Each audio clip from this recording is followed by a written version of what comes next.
جنگی صورتحال ہوئی تھی, دونوں ڈی جی ایم اوز آپس میں بات کرتے ہیں, تو وہ کہتے ہیں کہ Pakistani D G M O جو تھا انہوں نے ایٹ ون پوائنٹ کہا کہ جی آپ کی جو فلانی ویکٹرز ہیں نا, مطلب آپ کی جو چیزیں ہیں, جو آپ کے ایسٹس ہیں جو ہیں, وہ آپ کے ادھر پڑے ہوئے ہیں, ہمیں نظر آ رہے ہیں.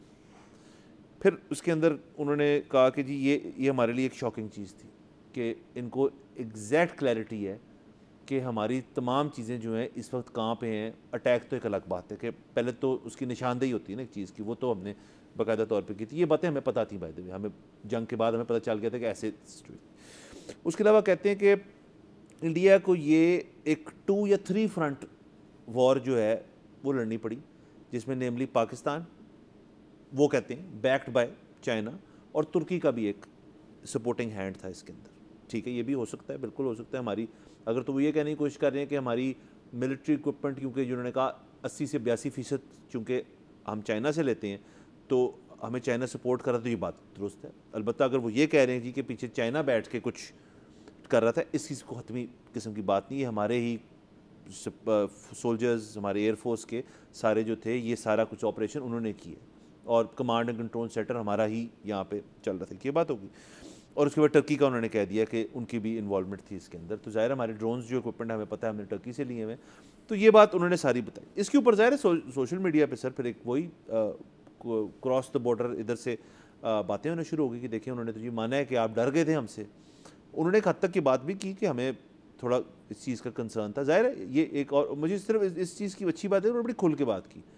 ایز این آرمی مین انہوں نے بڑا کھل کے اپنی ویکنیسز جو ہیں ان کو آئیڈینٹیفائی کیا, اور یہ بلکہ کہا انہوں نے کہ جی ہماری کچھ جگہوں پہ جو ویکنیس ہے اس میں ریڈار ہے, اس میں آپ کا ایئر ڈیفینس کچھ ہے, اس میں آپ کی ایئر فورس کی کچھ چیز, انہوں نے مانا تسلیم کیا یہ ہماری ویکنیسز ہیں.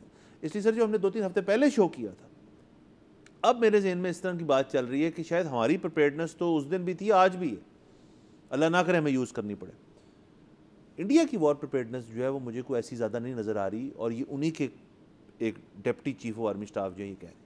جی بالکل, دیکھیے وہ تو جو ساری, مجھے تو لگتا ہے کہ جو ساری بات ہو رہی ہے نا کہ سپٹمبر اکتوبر میں کانفلکٹ والی, وہ اگر آپ ڈیٹس دیکھیں نا تو نومبر سے بہار الیکشن شروع ہو رہا ہے. تو ظاہر ہے مطلب مودی صاحب کی تو خواہش ہوگی کہ اس سے پہلے کوئی ٹھاٹھیا ہو تاکہ ان کو ووٹ پڑے.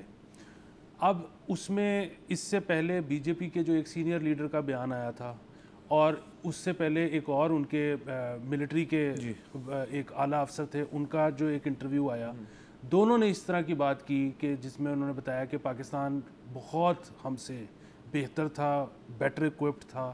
اور وہ دونوں انٹرویوز جو آئے وہ آپ کو یاد ہوگا کہ فورن میڈیا کو دیے گئے تھے, وہ لوکل میڈیا کو نہیں دیے گئے تھے.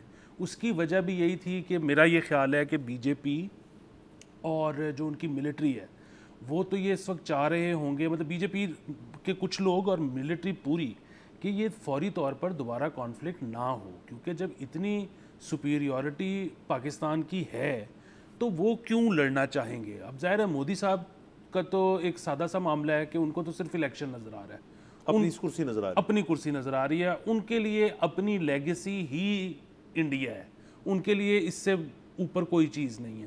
لیکن لڑنا تو فوجوں نے ہوتا ہے نا, تو وہ یہ ایک اور بیان ہے. اس میں دونوں آپ نے جو نشاندہی کی, ایک تو یہ نشاندہی تھی اور انہوں نے اپنے عوام کو بتایا تھا کہ اگر ہمیں اوپر سے آرڈر آئے کہ جنگ کرنی ہے نیملی مودی صاحب سے, تو جس طرح پچھلی دفعہ آپ عوام رائل اپ ہو گئے تھے, اس دفعہ مت ہوئیے گا, ہمیں مت آپ اس وقت لڑوائیں. ایک یہ میسج تھا.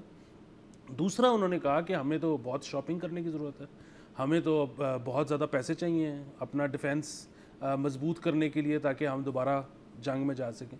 سو اگین یہ میری نظر میں 2 پیغامات دیے گئے ان کی فوج کی طرف سے, اپنی لیڈرشپ کو بھی, حکومت کو اور عوام کو بھی, کہ نمبر 1 ہمیں فوری طور پہ کسی کانفلکٹ میں نہ ڈالا جائے, نمبر 2 ہمیں بہت زیادہ پیسے دیے جائیں. سبسکرائب کریں اور بیل دبائیں تاکہ کوئی خبر رہ نہ جائے.